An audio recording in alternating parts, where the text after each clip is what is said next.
సచివాలయంలో కేబినెట్ సమావేశం కంటిన్యూ అవుతోంది. కీలక అంశాల అజెండాగా దాదాపు 4 గంటలుగా మంత్రివర్గం సమావేశం కొనసాగుతోంది. ఈ భేటీలో ఇప్పటికే పలు కీలక నిర్ణయాలు తీసుకుంది కేబినెట్. ఉద్యోగులకు 2 DAలు ఇవ్వాలని కేబినెట్ నిర్ణయించింది. ఒక DA ఇప్పుడు, మరో DA మార్చిలో ఇవ్వాలని డిసైడ్ అయింది. కొడంగల్ నియోజకవర్గంలోని మద్దూరు గ్రామ పంచాయతీ మున్సిపాలిటీగా అప్గ్రేడ్ చేయనుంది. ఏటూరు నాగారంను రెవెన్యూ డివిజన్ చేస్తూ మంత్రివర్గం తీర్మానం చేసింది. ఇక ములుగులోని Sammakka Saralamma central tribal university 211 ఎకరాలు అప్పగిస్తూ కేబినెట్ ఆమోదం తెలిపింది. అధికారంలోకి వచ్చిన డిసెంబర్ 7న ఘనంగా వేడుకలు నిర్వహించాలని నిర్ణయం తీసుకున్నట్లు తెలుస్తోంది. పవర్లోకి వచ్చి ఏడాది పూర్తి చేసుకోనున్న సందర్భంగా ఈ వేడుకలను చేయాలని డిసైడ్ చేసినట్లు సమాచారం.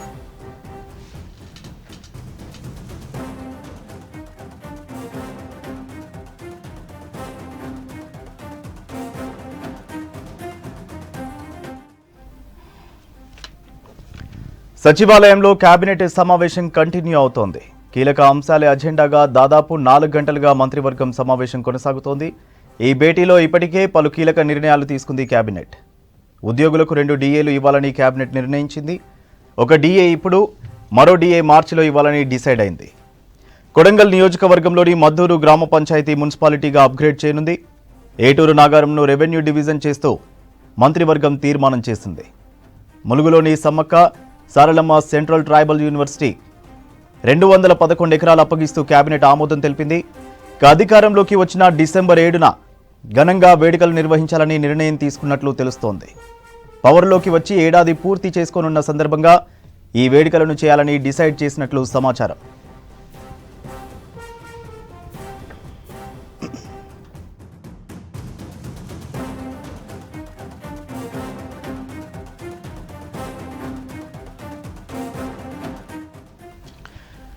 DA శాంక్షన్ చేసిన ప్రభుత్వానికి కృతజ్ఞతలు చెప్పారు ఉద్యోగ జేఏసీ నేతలు. రాష్ట్ర ఆర్థిక పరిస్థితులు సరిగా లేకున్నా సీఎం రేవంత్ రెడ్డి ఉద్యోగుల సమస్యలకు పరిష్కారం చూపుతున్నారని చెప్పారు. ఉద్యోగ జేఏసీ నేతలతో ముఖ్యమంత్రి 3 గంటల పాటు సమావేశమై సమస్యల్ని విన్నారు. అన్ని సమస్యలకు పరిష్కారం చూపుతామని సీఎం హామీ ఇచ్చినట్లు జేఏసీ నేతలు జగదీశ్వర్, ముజాబ్ తెలిపారు.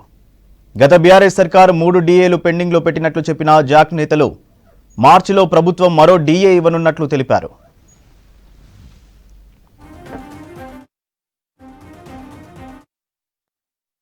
మరి మన ముఖ్యమంత్రి గారితో మాట్లాడినప్పుడు అన్ని సమస్యలు పరిష్కరిస్తామని చెప్పిండ్రు.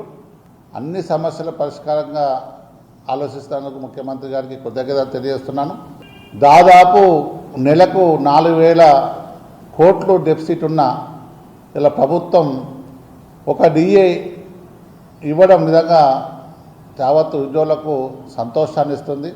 కానీ 2-3 DAలు ఇవ్వవలసే అవసరం ఉండే, కానీ ఇలా ప్రభుత్వం ఆర్థిక భారంతో ఇబ్బందిలో ఉన్న మాకు సానుకూలంగా స్పందించి రాష్ట్ర ఆర్థిక పరిస్థితులు, రాష్ట్ర ప్రభుత్వ ఉద్యోగ సమస్యలు, రాష్ట్ర ప్రభుత్వం ఆలోచన, రాష్ట్ర ప్రభుత్వ అధికారుల పనితీరు ఇవన్నిటిపైన కూడా సమీక్ష చేసి, నేను మీ ఇంటి పెద్ద మనిషిని, నేను కూడా మీ కుటుంబ సభ్యుడిని కాబట్టి ప్రభుత్వం నడవాలంటే రాష్ట్ర ప్రభుత్వ ఉద్యోగులు, కాంట్రాక్ట్ అవుట్సోర్సింగ్ ఉద్యోగులు, రాష్ట్ర ప్రభుత్వం కలిస్తేనే ఈ ప్రభుత్వం నడుస్తుంది. మరి గత ప్రభుత్వం 3 DAలు పెండింగ్ పెట్టి పోయింది. మేము రాగానే ఆర్థిక భారం మా మీద పడ్డది.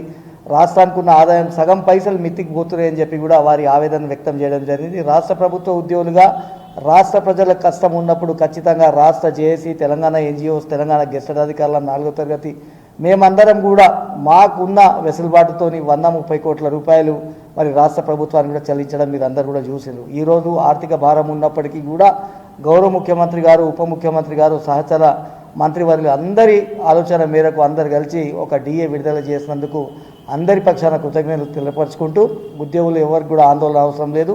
మళ్ళీ మార్చి కల్లా ఇంకో DA వస్తుందని ఆశ.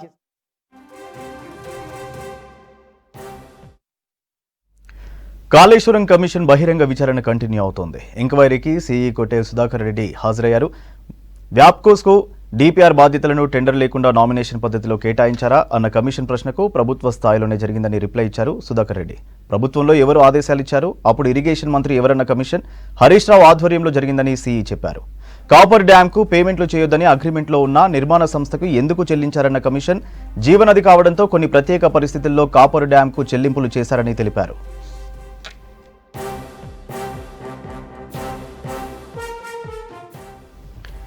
ఇక చెల్లింపులు చేయాలని ఎవరు ఆర్డర్ చేశారని కమిషన్ ప్రశ్నించింది. దీనికి కాపర్ డ్యాం కెపాసిటీ పెంచడానికి సంబంధించి జరిగినట్లు సీఎం స్థాయిలోనే నిర్ణయాలు తీసుకున్నారని తెలిపారు. ఆ మీటింగ్ మినిట్స్లో చెల్లింపులు చేయాలని ఉంది.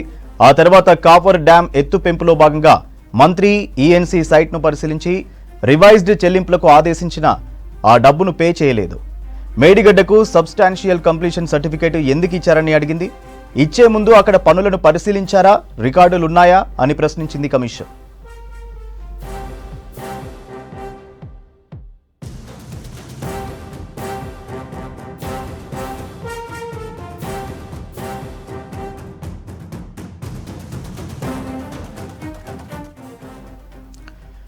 కమిషన్ అడిగిన ప్రశ్నలకు పనులను పరిశీలించకుండానే ఎస్సీసీ ఇచ్చామన్నారు సిఈ. నిర్మాణ సంస్థ రిక్వెస్ట్ మేరకే ఇచ్చామని రిప్లై ఇచ్చారు. ఎవరో వచ్చి పనులు పూర్తయ్యాయనగానే సర్టిఫికేట్ ఇచ్చేస్తారా? కనీసం చెక్ చేయకుండా సర్టిఫికేట్ ఇవ్వడం ఏంటి? సర్టిఫికేట్ జారీకి ముందు చెక్ చేయాల్సిన బాధ్యత మీపై లేదా అని కమిషన్ ఆగ్రహం వ్యక్తం చేసింది.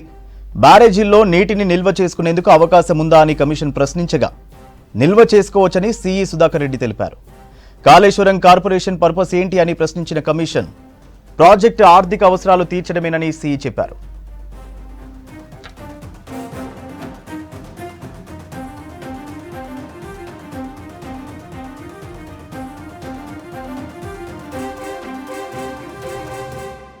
శాఖలపై వరుస రివ్యూలు చేశారు మంత్రులు. రహదారుల నిర్మాణానికి, అటవీ అనుమతుల విషయంలో ఆలస్యం చేయొద్దన్నారు. ప్రజలందరికీ మంచినీళ్లు అందించడమే లక్ష్యమన్నారు. ఇటు ఇందిరమ్మ ఇండ్ల లబ్ధిదారుల ఎంపికకు ప్రత్యేక యాప్ తెచ్చామన్నారు మంత్రులు. 200 కోట్లతో స్కిల్ యూనివర్సిటీ కట్టడానికి మెగా కంపెనీ ముందుకొచ్చింది. సీఎం రేవంత్ బట్టి సమక్షంలో ప్రభుత్వంతో ఒప్పందం కుదిరింది.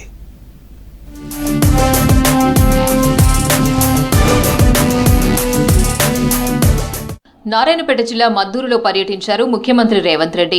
మద్దూరు మండల కాంగ్రెస్ మాజీ అధ్యక్షుడు శివరాజ్ కుటుంబాన్ని సీఎం పరామర్శించారు. శివరాజ్ కుమారుడు సతీష్ ఇటీవల గుండెపోటుతో చనిపోయాడు. దీంతో వారి కుటుంబ సభ్యులను కలిసి సానుభూతి తెలిపారు. సతీష్ ఫోటోకు పూలమాలలు వేసి నివాళులర్పించారు. కుటుంబ సభ్యులతో మాట్లాడి వారికి ధైర్యం చెప్పారు. సతీష్ కుటుంబ సభ్యులకు అండగా ఉంటానని హామీ ఇచ్చారు సీఎం.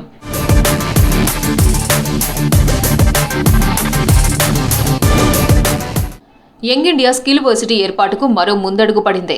రాష్ట్ర ప్రభుత్వం ప్రతిష్టాత్మకంగా నెలకొల్పనున్న స్కిల్ యూనివర్సిటీ భవన నిర్మాణానికి మేఘా ఇంజనీరింగ్ ఇన్ఫ్రాస్ట్రక్చర్ లిమిటెడ్ ముందుకొచ్చింది. మొత్తం వర్సిటీ క్యాంపస్ నిర్మాణానికి మేఘా కంపెనీ తమ కార్పొరేట్ సోషల్ రెస్పాన్సిబిలిటీ నిధుల నుంచి 200 కోట్ల రూపాయలు కేటాయించింది. ప్రపంచ స్థాయి అధునాతన నమూనాలతో, అన్ని మౌలిక సదుపాయాలతో వర్సిటీని నిర్మిస్తామని తెలిపింది. సెక్రటేరియట్లో సీఎం రేవంత్ రెడ్డితో మేఘా కంపెనీ ఎండీ కృష్ణారెడ్డి నేతృత్వంలోని కంపెనీ ప్రతినిధుల బృందం సంప్రదింపులు జరిపింది.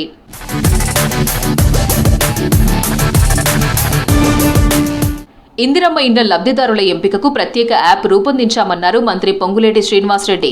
లబ్ధిదారుల ఎంపిక పారదర్శకంగా ఉంటుందని, అర్హులందరికీ ఇందిరమ్మ ఇల్లు ఇస్తామన్నారు. వచ్చే వారం నుంచి ఈ యాప్ను అందుబాటులోకి తెస్తామని తెలిపారు. యాప్ను సచివాలయంలో పరిశీలించి మార్పులకు సూచనలు చేశారు మంత్రి. కొద్ది రోజుల్లోనే ఇందిరమ్మ ఇండ్ల పథకాన్ని ప్రారంభిస్తామన్నారు. ఇల్లు లేని ప్రతి నిరుపేద కుటుంబానికి ఇందిరమ్మ ఇల్లు నిర్మించి ఇవ్వడమే తమ ప్రభుత్వ లక్ష్యమన్నారు మంత్రి పొంగులేటి.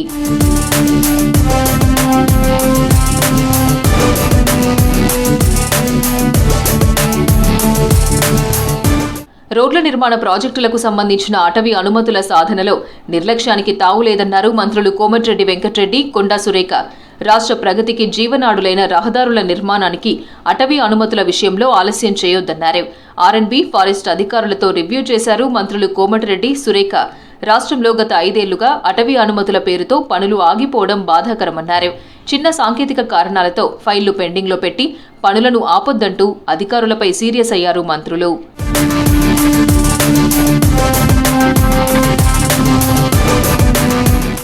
కోట్లాది మంది ప్రాణాలు మిషన్ భగీరథ సిబ్బంది చేతిలో ఉన్నాయన్నారు మంత్రి సీతక్క.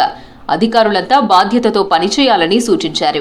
విధుల పట్ల నిర్లక్ష్యం చేస్తే చర్యలు తప్పవని హెచ్చరించారు. 13,456 మంది మంచినీటి సహాయకులకు శిక్షణ ఇచ్చామని గుర్తు చేశారు. ఫిర్యాదుల కోసం టోల్ ఫ్రీ నెంబర్ త్వరలో అందుబాటులోకి తెస్తామని చెప్పారు. ఎర్రమంజిల్ మిషన్ భగీరథ ఆఫీసులో జిల్లాల వారీగా అధికారులతో రివ్యూ చేశారు మంత్రి సీతక్క. క్యాన్సర్పై అవగాహన లేక ఎంతో మంది ప్రాణాలు కోల్పోతున్నారని చెప్పారు వైద్యారోగ్య శాఖ మంత్రి దామోదర రాజనరసింహ. ఎంఎన్జే హాస్పిటల్ నిర్వహించిన బ్రెస్ట్ క్యాన్సర్ అవేర్నెస్ వాక్లో పాల్గొన్నారు మంత్రి. ఇండియాలో ఏటా 14 నుంచి 15 లక్షల క్యాన్సర్ కేసులు నమోదవుతుంటే తెలంగాణలో 50 నుంచి 60 వేల కేసులు వస్తున్నాయని చెప్పారు. మొట్టమొదటి యుద్ధము అవేర్నెస్, ప్రజలకు తెలియాలి. సామాన్య ప్రజానికానికి, సమాజంలో ప్రజలకు, మహిళలకు అందరికీ తెలియాలి ఈ నాన్ కమ్యూనికబుల్ డిజీజ్ అనేది ఎంత ప్రమాదమో. క్యాన్సరే కానీ, డయాబెటీసే కానీ, హైపర్ టెన్షనే కానీ, హార్ట్ అటాకే కానీ అన్నిట్లో చాలా ప్రమాదకరంగా గ్రాఫ్ పెరుగుతున్నది అంటే డయాబెటీస్, క్యాన్సర్. గౌరవెల్లి ప్రాజెక్టు కాలువలను పూర్తి చేసి సిద్దిపేట జిల్లాలోని ప్రతి గ్రామానికి నీళ్లు అందిస్తామన్నారు మంత్రి పొన్నం ప్రభాకర్. కోహెడ మండలం శనిగరం చెరువులో చేప పిల్లలను వదిలారు మంత్రి. బలహీన వర్గాలకు ఆర్థిక చేయూతనిచ్చేలా ప్రభుత్వం గతంలో కంటే ఎక్కువ చేప పిల్లలను పంపిణీ చేస్తోందన్నారు పొన్నం ప్రభాకర్. వ్యాప్తంగా ఆయా వర్గాలకు సంబంధించిన వాళ్ళు ఈ వృత్తి ద్వారా ఆర్థికంగా నిలబడడానికి ఉపయోగపడితే ఈరోజు పెరుగుతున్న కూరగాయల ధరలకు అనుగుణంగా మటన్ దాదాపు 1000 రూపాయలు పోతున్నటువంటి సందర్భంలో నాన్ వెజిటేరియన్ ఆరోగ్యానికి బాగుండేటువంటి చేపలు తినడానికి సంబంధించి, చేపలు తినడం ద్వారా కొలెస్ట్రాల్ లేకుండా చేపలు మనకు ప్రజలకు అందరికీ ఉపయోగపడేటువంటి అవకాశం కూడా ఉన్న దృష్ట్యా ప్రభుత్వం ప్రత్యేక శ్రద్ధ తీసుకొని ఈ చేప పిల్లల పంపిణీ కార్యక్రమం జరుగుతోంది. హైదరాబాద్ కు మూసీ బ్యూటిఫికేషన్ అవసరమన్నారు కేంద్ర మంత్రి కిషన్ రెడ్డి. మూసీ ప్రక్షాళన పేరుతో పేదల ఇండ్లు తొలగించడం సరికాదన్నారు. పద్మశ్రీ అవార్డు గ్రహీత గుసాడి నృత్య కళాకారుడు కనకరాజు మృతి తీరని లోటు అన్నారు. కేంద్ర హోంశాఖ సహాయ మంత్రి బండి సంజయ్ కనకరాజు ఆత్మకు శాంతి చేకూరాలని భగవంతుని ప్రార్థిస్తున్నట్టు తెలిపారు. ప్రపంచంలో వేగంగా అభివృద్ధి చెందుతున్న నగరాల్లో హైదరాబాద్ ఒకటని చెప్పారు కేంద్ర మంత్రి కిషన్ రెడ్డి. ముషీరాబాద్ నియోజకవర్గం అడిక్మెట్ డివిజన్లో పలు అభివృద్ధి పనులకు శంకుస్థాపన చేశారు. పారిశ్రామిక రంగం, IT, pharma, defence, health sector, విద్యా రంగాల్లో హైదరాబాద్ ముందుకు వెళ్తుందన్నారు. నగరంలో డ్రైనేజీ వ్యవస్థ అస్తవ్యస్తంగా మారిందని ప్రభుత్వం చర్యలు తీసుకోవాలన్నారు. మూసీ ప్రక్షాళన పేరుతో పేదల ఇండ్లు కూల్చొద్దన్నారు కిషన్ రెడ్డి. అనేక అభివృద్ధి కార్యక్రమాలు ప్రారంభించడం జరిగింది. సుమారు 135 లక్షల రూపాయల విలువైనటువంటి అభివృద్ధి కార్యక్రమాలకు ఈరోజు ప్రారంభోత్సవం చేయడం జరిగింది. హైదరాబాద్ నగరము చాలా వేగవంతంగా అభివృద్ధి చెందుతున్న నగరము. దేశంలోనే కాదు ప్రపంచంలో కూడా అభివృద్ధి చెందుతున్నటువంటి నగరాలలో హైదరాబాద్ ఒకటి. అది పారిశ్రామిక రంగం కావచ్చు, ఐటీ కావచ్చు, ఫార్మా కావచ్చు, లేక డిఫెన్స్ కావచ్చు, హెల్త్ సెక్టార్ కావచ్చు, విద్యారంగం కావచ్చు, ఈ రకంగా అన్ని రంగాలలో కూడా హైదరాబాద్ ముందుకెళ్తున్నటువంటి నగరం. 1,50,000 కోట్లతో మూసీ బ్యూటిఫికేషన్ చేస్తానని సీఎం రేవంత్ రెడ్డి పదే పదే చెప్తున్నారని అన్నారు కిషన్ రెడ్డి. హైదరాబాద్ కు మూసీ బ్యూటిఫికేషన్ అవసరమే కానీ పేదల ఇండ్లు తొలగించకూడదన్నారు. హైదరాబాద్ నగర విషయంలో హై లెవెల్ మీటింగ్ ఏర్పాటు చేయాలన్నారు. కావలసిన నిధులు మంజూరు చేసి నగరాన్ని రక్షించాలని సీఎం రేవంత్ రెడ్డిని కోరారు కిషన్ రెడ్డి.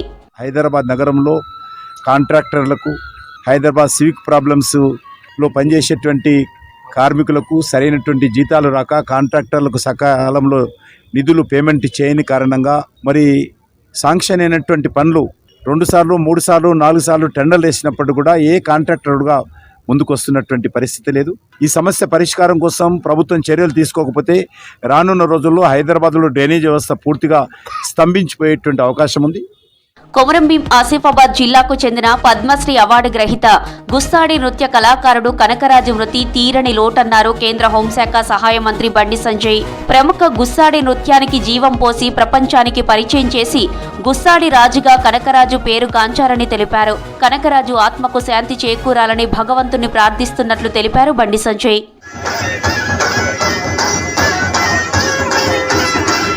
బీజేపీ రాష్ట్ర కార్యాలయంలో సంస్థాగత ఎన్నికల రాష్ట్ర రిటర్నింగ్ అధికారిగా బాధ్యతలు చేపట్టారు పార్టీ నేత, రాష్ట్ర ఉపాధ్యక్షుడు ఎండల లక్ష్మీనారాయణ.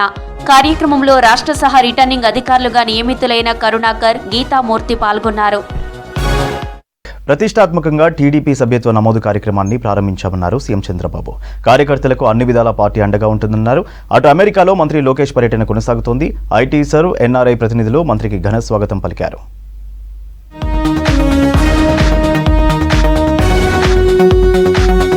రాష్ట్ర వ్యాప్తంగా టీడీపీ సభ్యత్వ నమోదు కార్యక్రమాన్ని ప్రారంభించారు సీఎం చంద్రబాబు. అమరావతిలోని పార్టీ కేంద్ర కార్యాలయం ఎన్టీఆర్ భవన్లో ఎన్టీఆర్ విగ్రహానికి పూలమాలలు వేసి నివాళులర్పించారు. 175 అసెంబ్లీ నియోజకవర్గాల్లో సభ్యత్వ నమోదు కార్యక్రమాన్ని చేపట్టాలని పార్టీ శ్రేణులకు పిలుపునిచ్చారు చంద్రబాబు. 100 రూపాయలతో సభ్యత్వం తీసుకున్న కార్యకర్తకు 5 లక్షల బీమా సౌకర్యం కల్పిస్తున్నట్లు తెలిపారు. కార్యకర్త చనిపోతే అంత్యక్రియలకు 10,000 రూపాయల ఆర్థిక సాయం అందిస్తామన్నారు. ఇవ్వకపోయినా మన వాళ్ళకి న్యాయం చేయకపోయినా మేము కష్టపడ్డాం కాబట్టి మేము అనుకున్నది జరిగిపోవాలనుకున్నా అక్కడి నుంచి సమస్యలు వచ్చేస్తాయి. అవి కూడా మనం అందరం బ్యాలెన్స్ చేసుకోవాల్సిన అవసరం ఉంది. సుపరిపాలనలో భాగంగా అందరికీ పదవులు రావు, కానీ కొంతమంది ఓసారి ఎమోషనల్గా చాలామంది ఉంటాం. అది కాకుండా కొంతమంది కష్టపడిన వాళ్ళు ఉన్నారు, త్యాగాలు చేసిన ఉన్నారు. అదే సమయంలో మళ్ళీ పార్టీ మనుగడ సాధించాలి. ఈ విషయం కూడా మీరు గుర్తుపెట్టుకోవాలి. ప్రతి ఒక్క వ్యక్తి ఆ వ్యక్తి యొక్క రాబోయే రోజులు కూడా పార్టీకి ఏ విధంగా ఉపయోగపడాలి, పార్టీ శాశ్వతంగా ఉండాలి అనే కోరిక కూడా అందరికీ ఉండాల్సిన అవసరం ఉంది. అమెరికాలోని శాన్ ఫ్రాన్సిస్కోలో మంత్రి లోకేష్ పర్యటన కొనసాగుతోంది. ఆయనకు ఎన్ఆర్ఐ ప్రతినిధులు ఘన స్వాగతం పలికారు. పెట్టుబడులే లక్ష్యంగా అమెరికాలో పర్యటిస్తున్నారు మంత్రి లోకేష్. హైదరాబాద్ హైటెక్ సిటీ పేరు చెప్పగానే చంద్రబాబు గుర్తుకు వస్తారన్నారు.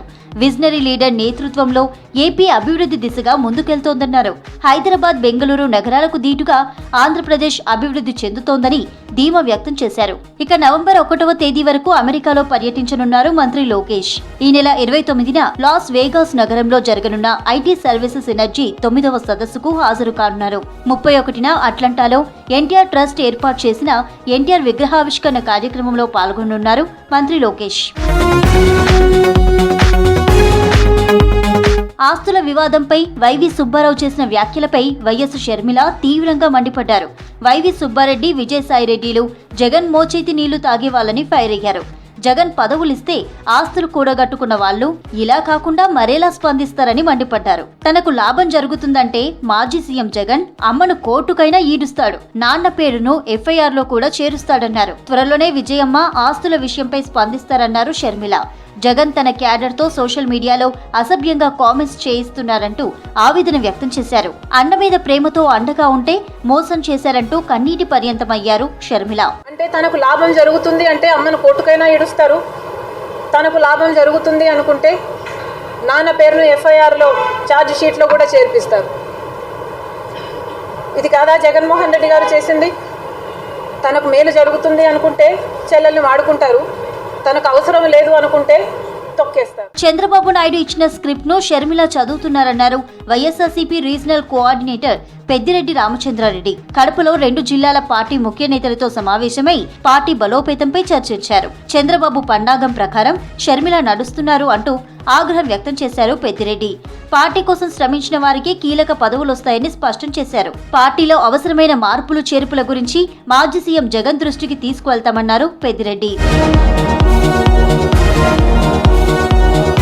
అనంతపురం జిల్లాలో రోడ్డు ప్రమాదంపై సీఎం చంద్రబాబు దిగ్భ్రాంతి వ్యక్తం చేశారు. ప్రమాదంలో 6 ఇస్కాన్ టెంపుల్ భక్తులు మృతి చెందడంపై తీవ్ర విచారం వ్యక్తం చేశారు. ప్రమాద తీరును అధికారులను అడిగి తెలుసుకున్నారు. మృతుల కుటుంబాలకు అండగా ఉంటామని ప్రగాఢ సానుభూతి తెలిపారు సీఎం చంద్రబాబు నాయుడు.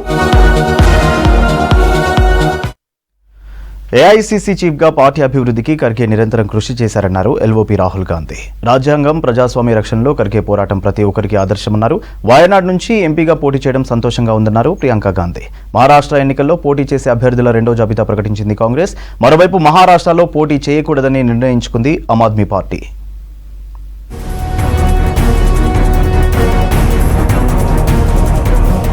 ఏఐసీసీ అధ్యక్షుడిగా మల్లికార్జున ఖర్గే 2 ఏళ్లు పూర్తి చేసుకున్నారు. ఈ సందర్భంగా ఖర్గేకు బెస్ట్ విషెస్ చెప్పారు ఎల్ఓపీ రాహుల్ గాంధీ. ఖర్గే నివాసానికి వెళ్లిన రాహుల్ ఆయనతో కేక్ కట్ చేయించారు. పార్టీని ప్రజల్లోకి తీసుకెళ్లడంలో ఖర్గే విజయవంతమయ్యారని కొనియాడారు. రాజ్యాంగం, ప్రజాస్వామ్య రక్షణలో ఖర్గే పోరాటం ప్రతి ఒక్కరికి ఆదర్శమన్నారు రాహుల్.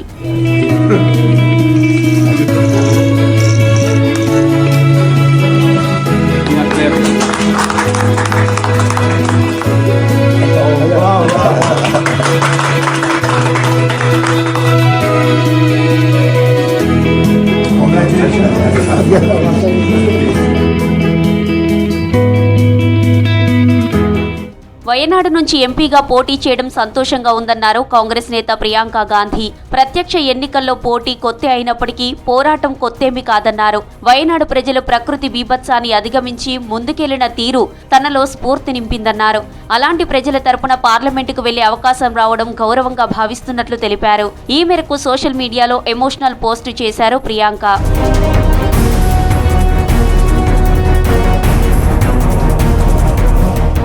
మహారాష్ట్ర అసెంబ్లీ ఎన్నికల్లో పోటీ చేసే అభ్యర్థుల సెకండ్ లిస్ట్ రిలీజ్ చేసింది కాంగ్రెస్ హైకమాండ్. 23 మందితో అభ్యర్థుల జాబితాను ప్రకటించింది. ఇప్పటికీ 48 మందితో ఫస్ట్ లిస్ట్ రిలీజ్ చేసింది. 2 విడతల్లో కలిపి 71 మంది అభ్యర్థుల పేర్లను ఖరారు చేసింది కాంగ్రెస్. మహారాష్ట్ర ఎన్నికల్లో ఎస్పీతో పాటు సిపిఎం, సిపిఐ, ఆప్లకు సీట్లు కేటాయించామన్నారు కాంగ్రెస్ నేత Ramesh Chennithala. Definitely, Samajwadi Party is a part of Mahavikas Aghadi. CPM is a part of Mahavikas Aghadi. CPI is a part of Mahavikas Aghadi. And Aam Aadmi Party is a part of. We are giving representation to all the parties. But seats are limited. That is the question. Rahulji is not at all upset. Rahulji was throughout in that meeting. Today also he will be in the meeting. And we are discussing seat by seat. And we are taking decisions on winnability. మహారాష్ట్రలో మహావికాస్ అఘాడీ కూటమి బలంగా ఉందన్నారు Shiv Sena UBT MP Sanjay Raut. హర్యానాలో కాంగ్రెస్ ఒంటరిగా పోటీ చేయడంతో ప్రభుత్వాన్ని ఏర్పాటు చేయలేకపోయిందన్నారు. అందుకే మహారాష్ట్రలో NCP, SCP, Shiv Sena UBT, Congress ఉమ్మడిగా పోటీ చేస్తున్నాయన్నారు. సబ్కా సాత్ సబ్కా వికాస్ నినాదంతో ఎంవీఏ ముందుకెళ్తుందన్నారు సంజయ్ రౌత్. महाराष्ट्र में 3 पार्टियां प्रमुख है और मजबूत है, कांग्रेस, पवार साहब की एनसीपी और उद्धव जी के नेतृत्व वाली शिवसेना. मुझे लगता है तीनों को लगभग समान सीटों का बंटवारा हुआ है और ठीक है. सबका साथ सबका विकास ये नारे की अगर किसको जरूरत है तो महाविकास आघाड़ी को है. और भारतीय जनता पार्टी की ताकत है जातीय दंगे और सिविल वार, लोगों में नफरत फैलाना और फिर चुनाव को लड़ना. మహారాష్ట్ర అసెంబ్లీ ఎన్నికల్లో పోటీ చేయకూడదని ఆమ్ ఆద్మీ పార్టీ నిర్ణయించుకుంది. ఎంవీఏ కూటమికి సపోర్టు చేయనున్నట్లు తెలిపింది. ఈ మేరకు ఆప్ ప్రకటన రిలీజ్ చేసింది. ఎంవీఏ అభ్యర్థులకు మద్దతుగా ఆప్ నేషనల్ కన్వీనర్ కేజ్రీవాల్ ఎన్నికల ప్రచారం చేయనున్నట్లు తెలిపింది. మహారాష్ట్రలో ఓట్లు చీలకుండా ఉండటానికే ఈ నిర్ణయం తీసుకున్నట్లు తెలుస్తోంది.